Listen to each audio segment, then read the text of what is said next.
में ओ भोले तेरी काशी में मुक्ति है।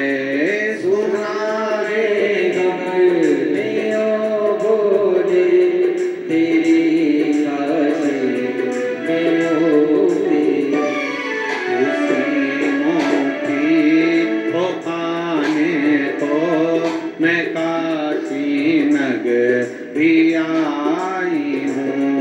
उसी मुक्ति को पाने को मैं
बैठकर बाबा को अपने मन से विनय करिए, निवेदन करिए।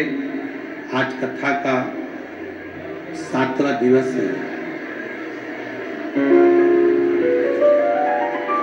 विराम का दिन है। जितना भाव से बाबा से प्रार्थना करोगे, बाबा दिल से प्रार्थना करके स्वीकार करेगा। प्रेशर बढ़ा दो, प्रेशर बाहर के स्पीकरों को बढ़ाओ इनके। जितना बाबा से प्रार्थना करोगे, बाबा उतने भाव से श्रवण करेगा। जहां जगह मिले वहां बैठकर भगवान देवाधिदेव महादेव से की बात बड़े भाव के साथ दिल से प्रार्थना करें, निवेदन करें।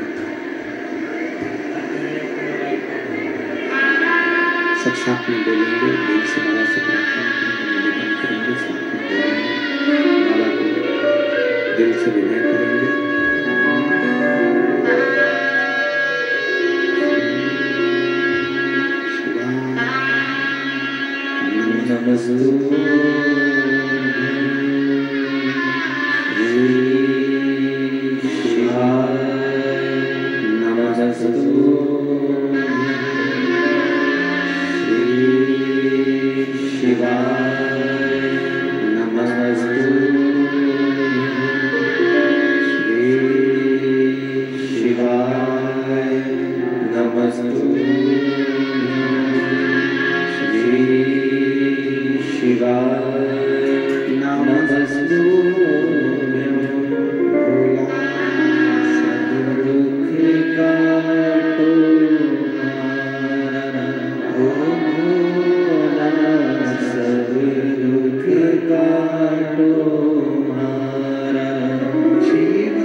देवऋषि नारद अपनी बहन ऋषिका के घर में जा रहे हैं भोजन के लिए।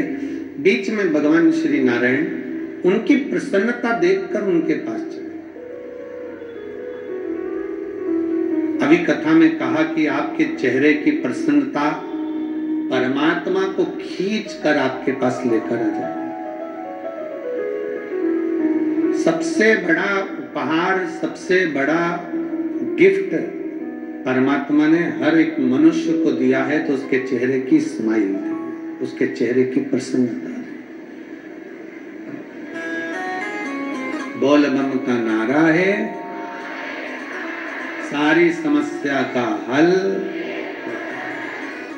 आपकी प्रसन्नता परमात्मा को नजदीक लेकर।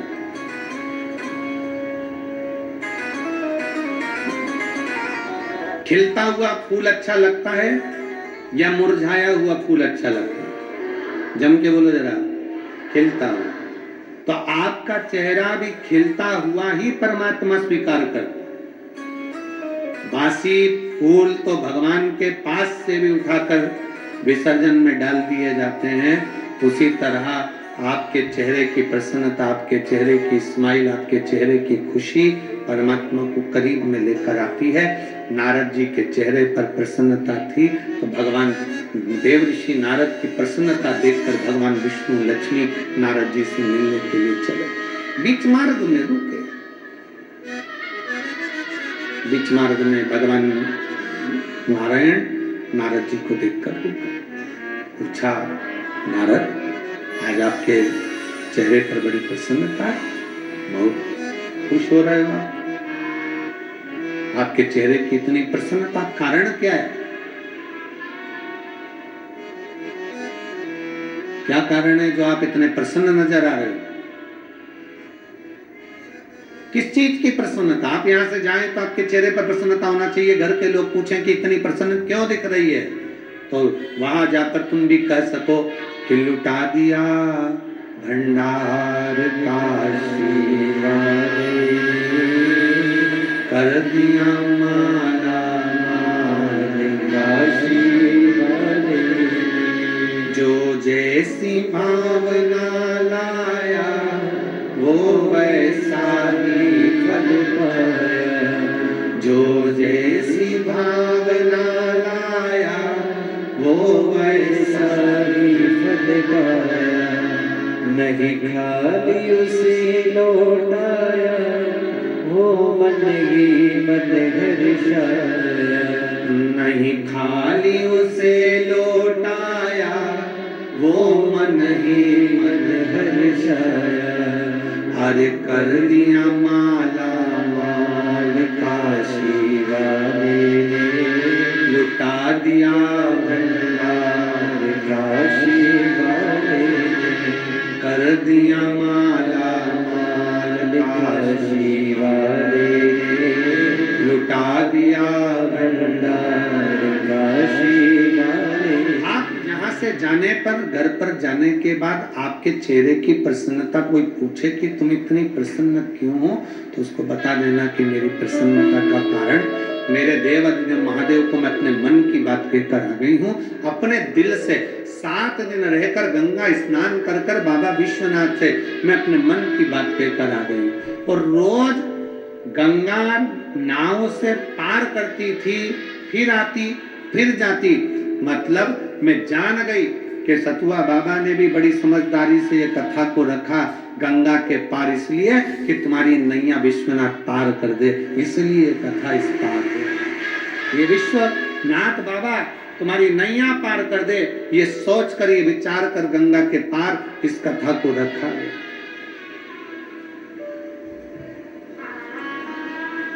प्रसन्न रहो, खुश रहो। और हम तो मेरे देवरिद महादेव से बस यही प्रार्थना करते हैं, मेरा ओगढ़ दानी, मेरा शंभू इतनी प्रसन्नता आपके जीवन में दे, इतनी प्रसन्नता दे कि बाबा आपकी प्रसन्नता देखकर मेरा शिव शंकर भी खूब प्रसन्न होकर वर देता रहे। यही प्रसन्नता का भाव आपको। जैसे संत बड़े प्रसन्न रहते हैं, संतों का भाव देखिए। आप सारे संतों को दर्शन करेंगे, साधुओं का दर्शन करेंगे, आप कुंभ के मेले में जाएंगे। कल माननीय मुख्यमंत्री जी, उत्तर प्रदेश शासन के माननीय मुख्यमंत्री जी योगी जी कह रहे थे कि कुंभ का मेला लगने वाला है और उस कुंभ में आप जाएंगे, दर्शन करेंगे संतों का, साधुओं, गुरुजन का, तपस्वियों का, साधकों का, उपासकों का, साधना करने वालों का, कि उनके चेहरे की प्रसन्नता क्या कहती है। इतनी कड़ाके की ठंड पड़ने पर भी गंगा का स्नान, इतने कड़ाके की ठंड पड़ने पर भी अपने तन पर कोई वस्त्र आभूषण नहीं, बड़ी मस्ती में अपना भगवत भजन करना, ये सब चीज हमें बताती है कि संत जैसी विरक्ति का आनंद। तो ये तो शिव तत्व की प्राप्ति है हमारा। आप देखो तो जाता।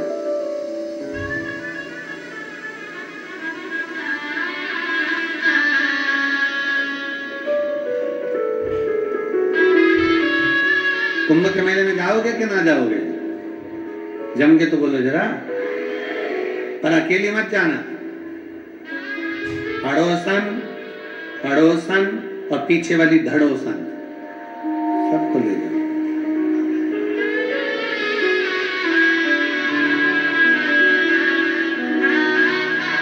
सतुआ बाबा जी का कहना है, एक कथा प्रयाग में भी 7 दिन की होना चाहिए। कुंभ में ये सब इतने समझदार हैं, फिर ये पहले नहीं जाएंगे, जब कथा होगी ना तभी जाएंगे। तो ये तैयारी करके बैठ जाएंगे कि क्योंकि अभी तक प्रयाग में कथा माघ महीने में 1 दिन 2 दिन 3 दिन मिली है, 7 दिन अभी तक प्रयागवासियों को भी शिव महापुराण की कथा नहीं मिली है, 7 दिन। तो ये कथा हो तो 7 दिन की सतुआ बाबा जी का कहना है, जो भी तारीख होगी आपको घोषणा करेंगे। तो फिर आप एक काम करना, आप और हम सब प्रयाग के मेले में 7 दिन की कथा का लाभ लेंगे।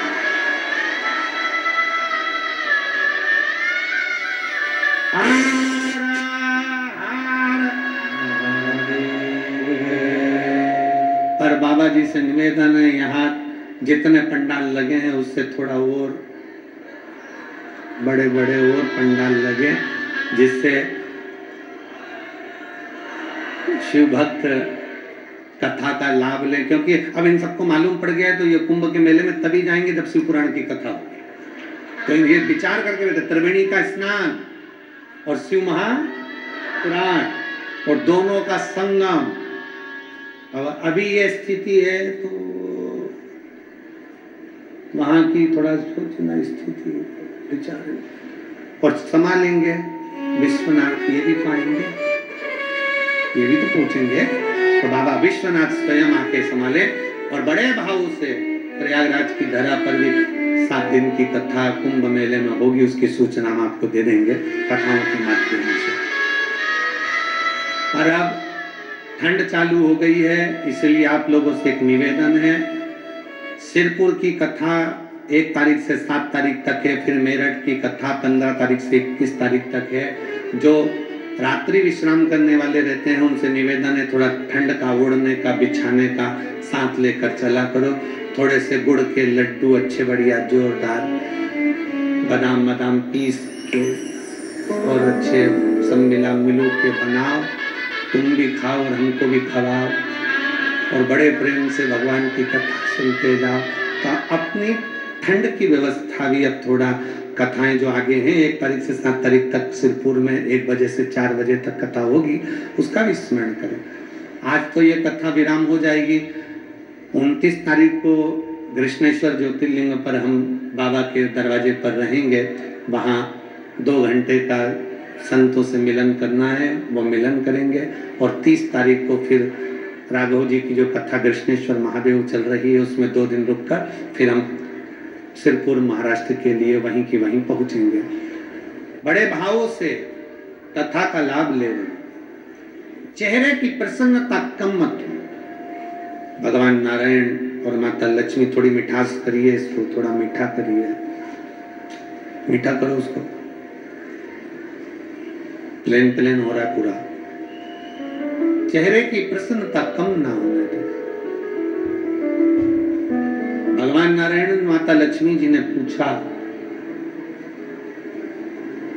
देवऋषि नारद आप इतने प्रसन्न क्यों हैं? जब आप खुश दिखेंगे तो सामने वाला पूछेगा क्यों खुश हैं? तो लुटा दिया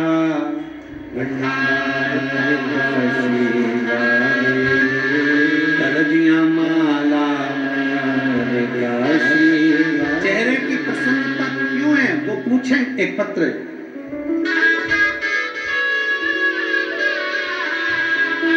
मेरा नाम पीरू सोनी है, कहीं बैठी हो तो हाथ हिला सकती हूँ। मेरा नाम पीरू सोनी है, मैं मंगारी बाजार बाबतपुर वाराणसी से हूँ, कहीं बैठी हो तो हाथ हिला सकती हैं। मेरा नाम पीरू सोनी है, मैं मंगारी बाजार बाबतपुर वाराणसी से हूँ। मेरे भाई का नाम अभिनव सेठ है। गुरुजी, मेरा जब 1 साल का भाई था तब उसे रात में 2 बजे बुखार आया। रात में 2 बजे जब बुखार आया तो उसके सर पर बुखार चढ़ गया और उससे झटके आना प्रारंभ हो गए। हम लोगों को कुछ समझ नहीं आ रहा था कि ये क्या हो गया। मम्मी पापा तुरंत भाई को हॉस्पिटल लेकर गए, फिर वो ठीक हो गया, लेकिन उसके शरीर का विकास रुक गया। अपने समय से एक दो साल पीछे हो गया वो, जो बच्चा जैसा होता है उसके जैसा वो नहीं है। और गुरुदेव, कमजोरी भी शरीर में इतनी हो गई कि चलना बैठना उठना खाना पीना कुछ नहीं हो सकता, एक जगह पर पड़ा रहता। 2022 में दिसंबर में मेरी बुआ हमारे घर पर आई और उन्होंने देखकर कहा कि ये बच्चा इतना कमजोर क्यों हो रहा है, कारण क्या है? तो कहा इसको झटके आए थे और झटके आने के बाद कोई दवाई ऐसी ले ली जिसके कारण इसका शरीर पूरा शिथिल हो गया, जमीन पर सोया रहता, बैठना उठना चलना कुछ नहीं। करें क्या? तब मेरी बुआ जी ने कहा कि शिवलिंग पर जल चढ़ाओ, एक लोटा जल चढ़ाकर इस बच्चे को पिलाओ, धीरे धीरे ठीक होगा। वो सियोर वाला महाराज कथा करता है, टीवी चैनल पर आती है, आस्था चैनल पर, उस कथा को सुनो। तब मेरी मम्मी पापा हम सब ने कथा सुनना प्रारंभ करा। बच्चे को लेकर हम शंकर के मंदिर में जाते, जल चढ़ाकर बच्चे को पिलाते। डॉक्टर ने तो कहा था ये बच्चा ऐसा ही रहेगा, पर आज बाबा की कृपा से हमारे घर का बच्चा चलने भी लगा, फिरने भी लगा और समझने भी लगा। मैं बाबा को यहाँ प्रणाम करने के लिए आए हूँ। अगर बच्चा आया हो तो उसको ला सकते। बच्चा आया है? हाथ हिलाओ। नहीं आया है? चलिए हाथ हिला दो। आ जाओ, एक बेलपत्र ले जाना। श्री शिवाय। शिव तत्व की प्राप्ति।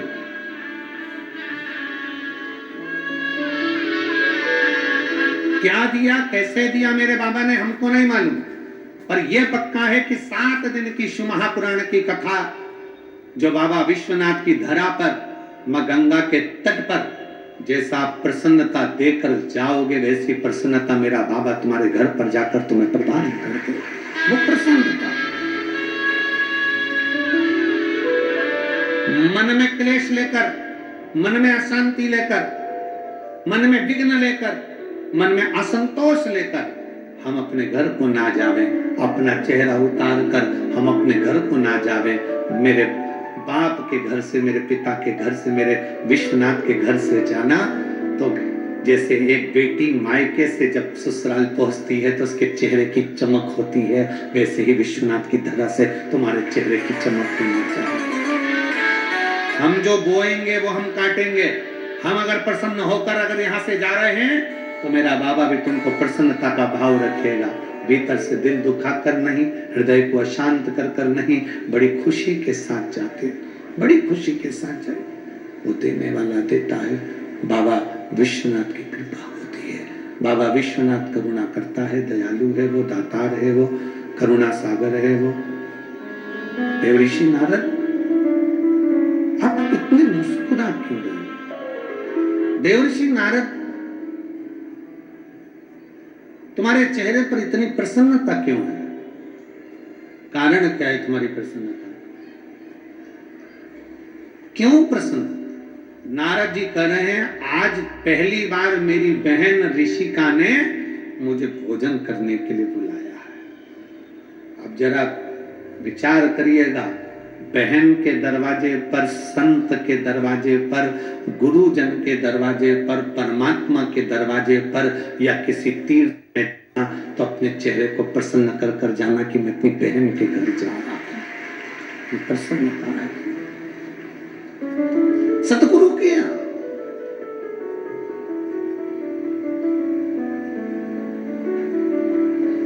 $390 गुरु मिले थे राजा परीक्षित को। कोई कहता है कि मैं यज्ञ करवाऊंगा, मेरे पास बैठो। कोई कहता है मैं अनुष्ठान करवाऊंगा, मेरे पास बैठो। कोई कहता है मैं ये करवाऊंगा, मेरे पास बैठो। 390 ऋषि गुरुजन मिले, सबने कहा मैं ये कराऊंगा। तो राजा परीक्षित कहते हैं मुझे केवल 7 दिन मिले हैं और 7 दिन में मेरे प्राण छूट जाएंगे, बताओ मैं क्या करूं? कोई के हवन कराएंगे, कोई के यज्ञ, कोई अनुष्ठान, कोई ये तपस्या, कोई तप, कोई साधना। तो राजा परीक्षित ने कहा मैंने सुना है कि तप साधना तो हजारों हजारों वर्ष तक हो जाए तो भगवान मिलता है, यज्ञ करते करते थक जाओ तब भगवान मिलता है।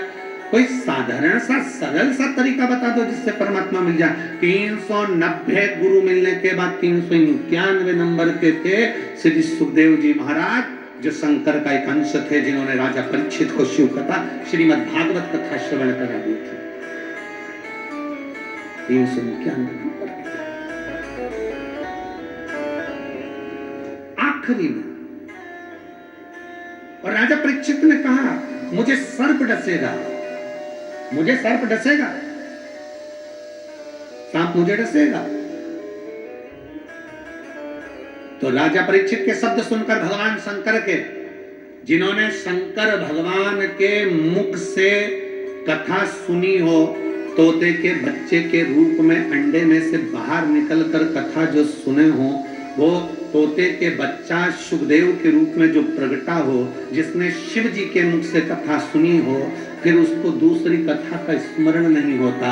जो एक बार भगवान शंकर की कथा में डूब जाता है ना, तो टीवी पर भी वो रिमोट लेकर वो शिव पुराणी ढूंढता रहता है कि कम मिले अपनी कथा सुन।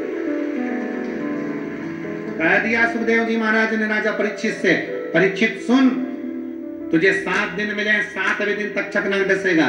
सारे महाराजों ने तुझसे कह दिया कि कथा हम तुझसे यज्ञ करवाएं, अनुष्ठान करवाएं, ये करवाएं, वो करवाएं, पर मैं सुखदेव तुझसे कहता हूं, ये मत सोचना कि मैं तेरे प्राण बचा लूंगा। मरेगा तो तू पक्का, निश्चित है कि तुझे मरना है, पर इतना जरूर है कि मरते समय तुझे संसार का भान नहीं होगा, परमात्मा का भान होगा अगर मैं कथा सुना दूंगा।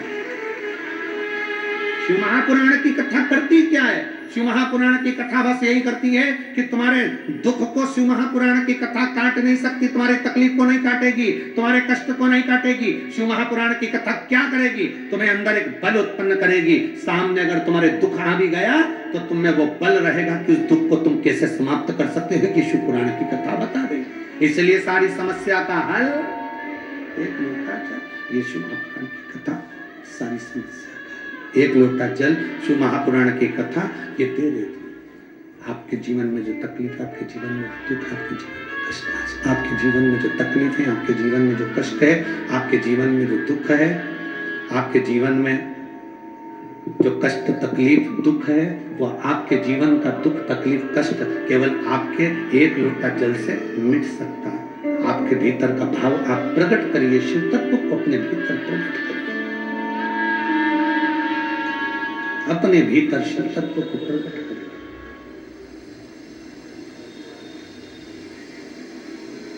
तुम इतने प्रसन्न क्यों जा रहे हो? तुम इतने प्रसन्न क्यों?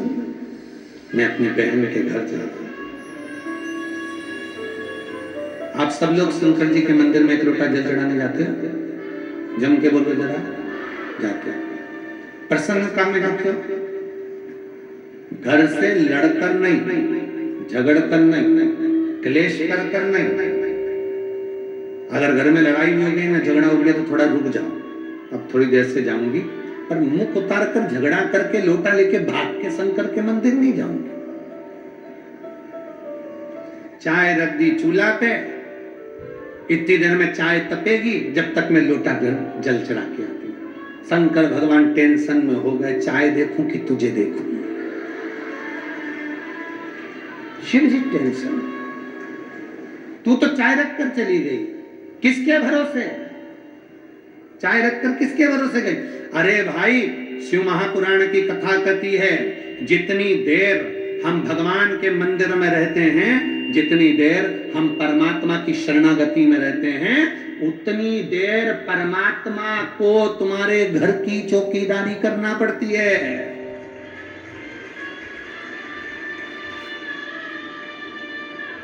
हम तो बाबा के भरोसे चलते हैं, हम तो बाबा के भरोसे चलते हैं। ये दुनिया वाले जलते हैं, ये दुनिया वाले जलते हैं, हम तो बाबा के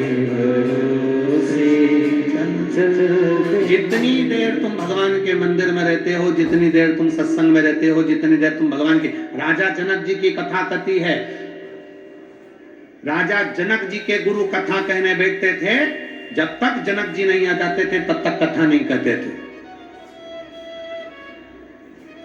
गुरु जी आए, गुरु जी ने कथा कही, राजा जनक आए, कथा कही, पूरे नगर में सूचना होगी, पूरे नगर में चर्चा, अरे काय का महाराज है, कथा करता है, राजा का इंतजार करता है, अच्छी मोटी दक्षिणा मिलती होगी, इसलिए उनके चक्कर में बैठ गया होगा, इसलिए रुक गया होगा, इसलिए ऐसा हो गया होगा।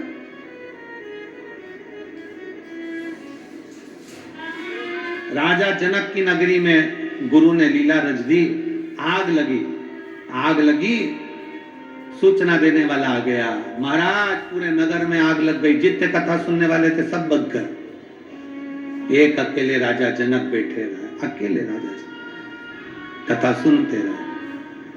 कथा पूरी हो गई,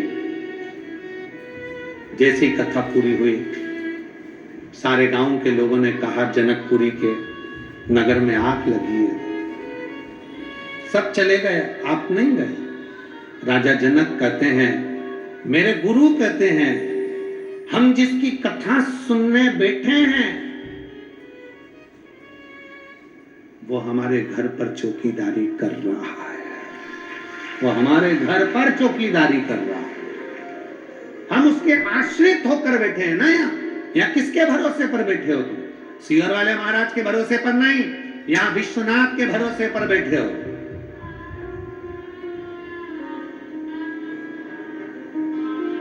आप में से कितने लोग हैं जिनके दरवाजे पर कोई पीला चावल देने गया था? आपके कितने लोग हैं? क्योंकि यहाँ शिव महापुराण का तो कोई पंपलेट नहीं बनता, शिव महापुराण का कोई बैनर नहीं बनता, शिव महापुराण की कोई पत्रिका नहीं बनती, शिव महापुराण का कोई पीला चावल नहीं जाता। शिव महापुराण की कथा तो केवल व्यासपीठ से कह देती है, अगली कथा यहाँ है। और शंकर भगवान जिसके दिल में बैठा होता है और जिसका हाथ मेरे महादेव को पकड़ना होता है, उसको महादेव खींच के पंडाल तक ले आता है। जिसका हाथ महादेव को पकड़ना होता है कि मुझे इसकी झोली भरना है, 3 महीने में इसको देना है, उसी को कथा के पंडाल में बुलाता है। नहीं तो काशी में तो ढेर लोग रहते होंगे, नगर में आसपास में कितने लोग रहते होंगे, और पूरी दुनिया में अभी सिरपुर में कथा होगी, कथा में वही आएगा जिसका हाथ महादेव ने पकड़ा होगा। नहीं तो सिरपुर में भी ढेर रहते हैं, धुलिया में भी ढेर रहते हैं, और उसी को बुलाता है बाबा कि जिसको 3 महीने में देना है। क्योंकि बाबा को भी तो पूरा लेखा जोखा रखना पड़ता है ना, कि भाई ज्यादा लोग आ जाएंगे तो इतों को देना पड़ेगा, इसलिए इनको रोक दो। अभी कल की बात है महाराज जी, यहां से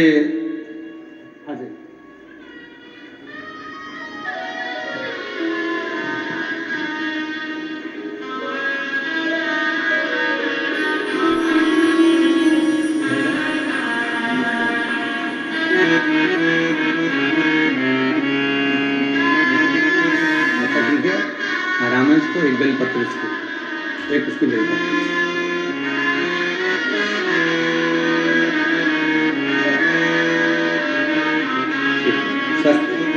ठीक है ना, आराम है इसको।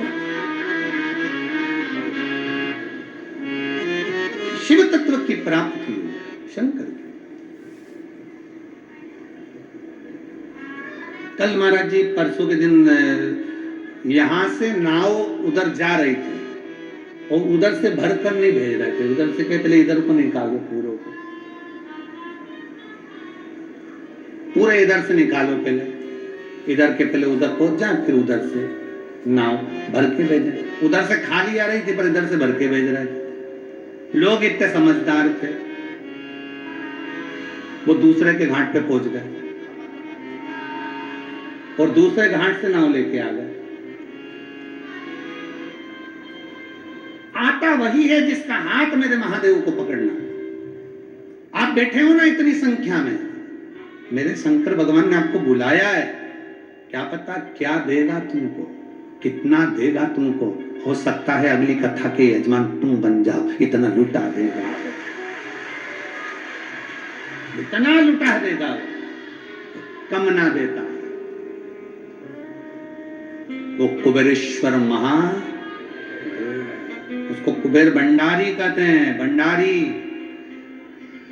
वो कुबेरेश्वर महादेव है, कुबेर भंडारी। इसलिए कुबेरेश्वर बाबा की धरा पर जो आता है, कंकर शंकर पूजन कर कर जाता है, बाबा उसको भंडार भरकर पहुंचा ही देता है, उसको कुबेरेश्वर कहते हैं। सहज नहीं, प्रसन्नता में जाओ। शंकर के भगवान नारायण करें, तुम मैं मेरी बहन के घर जा रहा हूं, देव ऋषि नारद करें बहन के घर, इतनी प्रसन्नता अपनी बहन। प्रसन्न होइए जब किसी गुरु से मिलने के लिए जाओ, बहुत प्रसन्न होइए जब आप किसी संत से, किसी गुरु से, किसी साधु से, किसी तपस्वी से मिलने के लिए जाओ, बड़े प्रसन्न। और ध्यान देना, अगर प्रयागराज में कुंभ के मेले में अगर शिव पुराण की कथा हो तो जितनी अड़ोसन पड़ोसन धड़ोसन है उनको भी कह देना कि प्रसन्न होकर चलना, तो प्रसन्न होकर लौट कर आए। प्रसन्न, ये आपके भीतर की प्रसन्नता। नारद जी कहने में मेरी बहन से मिलने के लिए जा रहा हूं। गए देवर्षि नारद, भगवान नारायण ने लक्ष्मी जी से कहा, लक्ष्मी आज नारद जी अपनी बहन से मिलने के लिए जा रहे हैं, तुम कुछ दोगी नहीं? शिव महापुराण की कथा कहती है, बहन के घर में जब मायरा भरना होता है, बहन के घर में जब कुछ देना होता है, अगर आप प्रसन्न होकर जाते हो तो नारायण लक्ष्मी पहले तुम्हारे घर में इतना भर देते हैं कि तुम अपनी बहन के घर लुटा सको, इतना दे देते हैं। जाओ, नारद जी को हाथ में कुछ दिया, जाओ, लक्ष्मी जी ने कहा ये तुम्हारी बहन ऋषिका को लेना। ऋषिका के यहाँ पहुंच गए, बहन ने भोजन की तैयारी कर दी, देवऋषि नारद भोजन पाने के लिए बैठ गए। देवऋषि नारद जैसे भोजन करने के लिए बैठे, नारद जी का नियम था, संत साधु गुरु तपस्वी साधक उपासक अकेला नहीं खाता, उसका साथ जो होता है उसको खिलाता। अब देवऋषि नारद ने क्या करा, बहन ऋषिका के यहाँ भोजन करने के लिए बैठे तो नारद जी ने वीणा बजाकर श्रीमन नारायण श्रीमन नारायण श्रीमन नारायण जो पुकारा। आसपास जो संत थे वो भी नारद जी के पास आ गए। नारद जी आप आयो अपनी बहन के घर? हाँ, ये तो हमारी भी बहन है, हम भी भोजन करेंगे। सारे संत साधु ऋषिवर वहां बैठ गए, भोजन चालू हुआ। ऋषिका ने विचार करा, भोजन तो मैंने इतना बनाया नहीं है, बनाया तो केवल मैंने अपने भाई अकेले देवऋषि नारद के लिए, और इतने सारे संत एकत्रित हो गए। कभी कभी ऐसा होता है महाराज जी, जहां हम ठहरे थे वहां हमारी ये जीजी वन भोजन बना रही थी, बेटियां चतुर्वेदी जी की धर्मपत्नी थी और वो जीजियां दो चार सब मिलके प्रसाद बना रही थी। रोज प्रसाद अच्छा बना और बनाती हमारे लिए थी। और ऐसा कोई दिन नहीं गया जिस दिन 4-5 संत ना आए और सबने मिलकर पाया। हाँ, ये जरूर हुआ होगा कि मीनो चेंज हो गया हो, बना कुछ था बन कुछ रहा था। तो ये तो स्नेह है, आपका प्रेम है। पर रसोई बनाने वाली माँ उस दिन कृतार्थ हो जाती है जिस दिन बिन बुलाए कोई दरवाजे पर आकर खाकर चले जाए। उस दिन तुम्हारी कृतार्थता है, उस दिन तुम्हारी श्रेष्ठता है।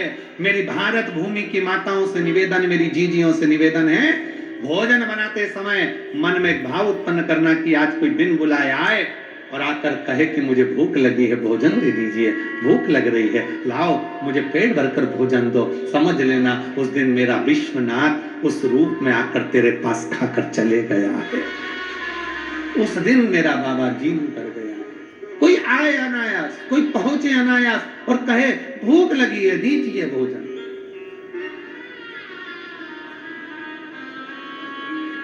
दीजिए। और महाराज जी, सतुआ बाबा जी, आपकी ये सरलता है। कल बाबा जी दिन भर सुबह से शाम तक कार्य में लगे रहे तो प्रसाद ना पाए, भोजन ना करे होंगे। यहाँ से जाने के बाद बाबा गौशाला, सतुआ बाबा जी की गौशाला पर गए, वहां से सीधे हम जहाँ ठहरे वहां गए। बाबा जी ने तुरंत आवाज लगाकर इन जीजियों से कह दिया, लाओ जल्दी जल्दी भूख लगी, जल्दी से भोजन दो। श्रेष्ठता इसी को कहते हैं। ये सरलता है किसी संत की, ये सरलता है साधु की, तपस्वी की, साधक की, उपासक की। ये सहजता होना चाहिए संत।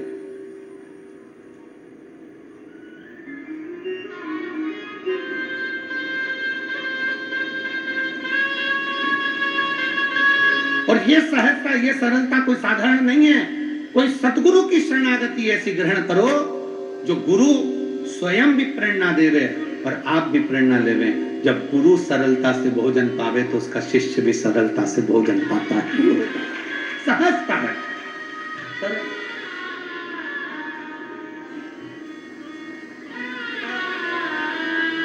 शिव महापुराण की कथा कहती है, नारद जी के साथ में संत भोजन करने बैठ गए। जैसे ही संत भोजन करने बैठे, भोजन हो गया। भोजन होने के बाद नारद जी ने अपनी छोटी सी गठरिया में से जो लक्ष्मी जी ने सिक्का दिया था, जो लक्ष्मी जी ने कॉइन दिया था, मुद्रा दी थी, वो मुद्रा निकाल कर नारद जी अपनी बहन को देने लगे। ऋषिका अपनी बहन को देने लगे। ऋषिका ने कहा, भैया मैंने तुझे भोजन करने के लिए मुद्रा के लिए नहीं बुलाया, धन के लिए नहीं बुलाया। मुझे तेरी संपदा, मुझे तेरा धन, मुझे तेरा वैभव नहीं चाहिए भैया। दीदी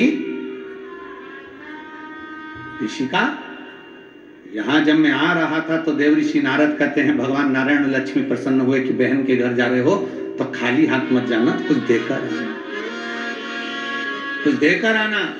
जाओ, मैं आपको देने के लिए कुछ नहीं ला रहा था तो लक्ष्मी जी ने ये मुझे मुद्रा दी है, सिक्का दिया है, ये सोने की गिन्नी दी है, आपको मैं देना चाहता हूँ। ऋषिका ने कहा, मुझे ये नहीं चाहिए, मुझे ये नहीं चाहिए। क्या चाहिए? ऋषिका कहती है, बस मेरा जो पुत्र है पर्वत मुनि, उस पर्वत मुनि को भगवान शंकर का एक बार दर्शन हो जाए, इसे कृपा कर दे। पर्वत मुनि को केवल शिव का दर्शन हो जाए, मेरे बेटे को, तुम्हारे भांजे को शंकर का दर्शन हो जाए, इसी कृपा कर दीजिए। बस वो करुणा कर दीजिए कि एक बार दर्शन हो जाए मेरे पुत्र को, मेरे पर्वत मुनि को, मेरे बेटे को, आपके भांजे को, शंकर का दीदार, शिव का दर्शन हो जाए, वो कृपा कर दीजिए।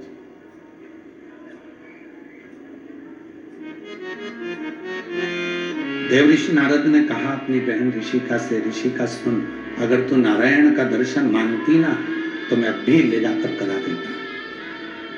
अगर तू नारायण का दर्शन मांगती ऋषिका तो मैं अभी ले जाकर करा देता। ऋषिका, अगर तू ब्रह्मा जी का दर्शन मांगती तो मैं अपने भांजे को दर्शन अभी की अभी करा देता। पर ऋषिका, तो इंद्रलोक का राज्य मंत्री, मैं इंद्रलोक में ले जाकर दर्शन करा देता।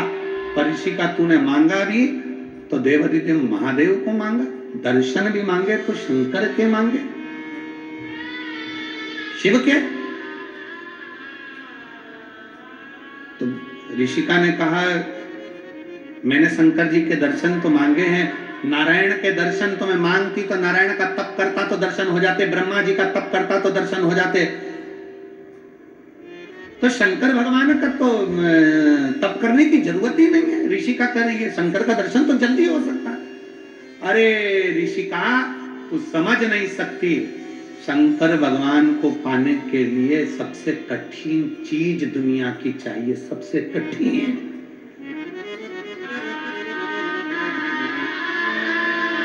दुनिया की सबसे कठिन चीज महादेव को पाने के लिए चाहिए।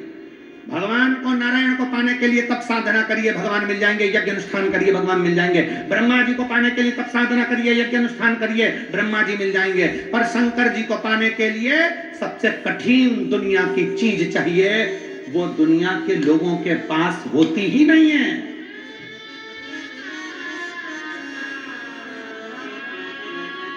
ऐसा क्या है जिससे शंकर भगवान मेरे मिल जाए? देव ऋषि नारद कहते हैं, मनुष्य का शरीर हो और मनुष्य सरल हो तब शिव मिलता है। मनुष्य का शरीर और मनुष्य सरल हो, सरल मतलब सहज। बहुत बड़े बड़े बड़े पद पर बैठ जाओ, बहुत बड़े औहदे पर बैठ जाओ, बहुत ऊंची कुर्सी सिंहासन पर बैठ जाओ, बहुत ज्ञानी बन जाओ, बहुत विद्वान बन जाओ, सारी दुनिया का ज्ञान तुमको है, सारी विद्वत्ता तुम में है, और तुम में अगर सरलता नहीं है, तुम बहुत बड़े औहदे पर बैठे हो, बहुत बड़े पद पर बैठे हो, और तुम में अगर सरलता नहीं है तो दुनिया के सबसे गरीब भिखारी व्यक्ति तुम हो। दुनिया की सबसे बड़ी पूंजी है तुम्हारा सरल होना, तुम्हारी सहजता हो। और होता क्या है, व्यक्ति जब आगे बढ़ता है, बहुत उन्नति की ओर बढ़ता है, बढ़ते बढ़ते वो एकदम कठोर होता चले जाता है, सरल नहीं रहता। वो अपना अपना अहंकार, अपनी अभिमतता थोड़ी बढ़ती जाती है। दुकान है, व्यापार है, व्यवसाय, फैक्ट्री है, नौकरी है, ये है वो है, उसमें अहमता आती जाती है, सरलता खत्म होती चली जाती है। कई बार पत्नियां कह देती हैं, तुम पहले अच्छे थे, अभी तुम्हें हो क्या गया? तुम्हारा इतना प्रमोशन होते जा रहा है और तुम बुद्धि से डिमोशन होते जा रहे हो क्या रहा है तुमको? कई लोग विद्वान होते चले जाते हैं, विद्वत्ता आती जाती है, खूब विद्वत्ता बढ़ती चली गई, मालूम पड़ा सरलता घटती चली गई, अहंकार बढ़ता चले गए, अभिमतता ऊंची जाती है। सरल बनी है, सहज बनी।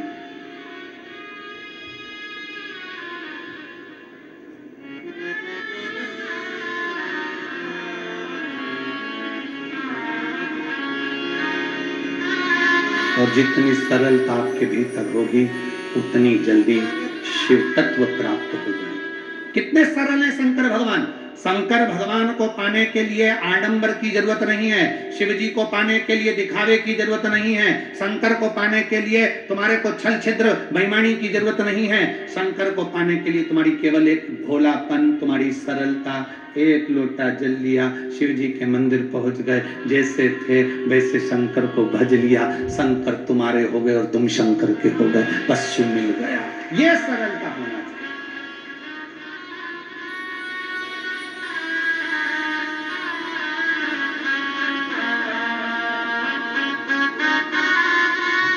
सहजता देखना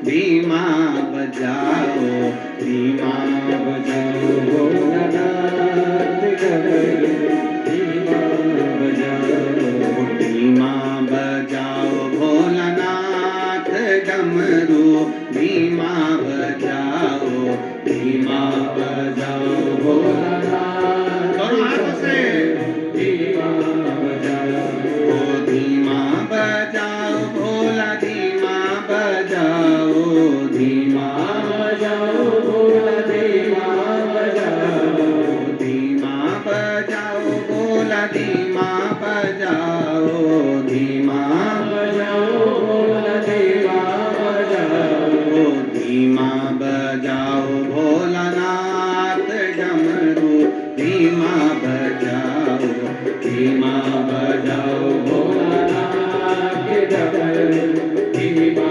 बजाओ, धीमा बजाओ भोलानाथ डमरू, धीमा बजाओ, धीमा बजाओ भोलानाथ डमरू, धीमा बजाओ। डमरू की धुन सुन के ब्रह्मा जी आए, डमरू की धुन सुन के ब्रह्मा जी आए, डमरू की धुन सुन के ब्रह्मा जी आए, डमरू की धुन सुन के ब्रह्मा जी आए, ओ ब्रह्मा जी आए संग ब्रह्मणी को लाए, ब्रह्मा जी आए संग ब्रह्मणी को लाए, ब्रह्मा जी आए संग ब्रह्मणी को लाए,